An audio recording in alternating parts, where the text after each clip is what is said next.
नाही, प्रश्नच नाही. दोघांनी नाही म्हटल्यानंतर ती दरवाढ आत्ताच्या आता मागे घेतली पाहिजेत आणि मंत्र्यांनी तसे निर्देश दिले पाहिजेत, आदेश काढले पाहिजेत की दरवाढ आम्ही केलेली नाही. त्यांनी तर मान्यच केलाय.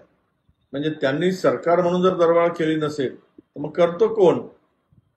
कारण तिथे महामंडळ अध्यक्ष नाही किंवा अध्यक्ष असेल तर सरकारच्या परमिशन शिवाय ते करता येत नाही. म्हणून मला स्पष्ट आमची भूमिका आहे की आता ती मंत्र्यांनी नाही म्हटलंय, उपमुख्यमंत्री नाही म्हणतायत, त्यामुळे आता ही दरवाढ त्वरित मागे घेण्याचा आदेश काढावा आणि गरिबांच्या जी जीवनवाहिनी आहे, सामान्य माणसाची, मध्यमवर्गीय, गरीब, मजूर, कामगार, या सगळ्यांना दिलासा द्यावा. नेमका या खात्याचं वाली कोण आणि खातं कोण चालवतं? उपमुख्यमंत्र्यांना माहित नाही, मंत्र्यांना भाडेवाढ माहित नाही, मग भाडेवाढ केली कोणी?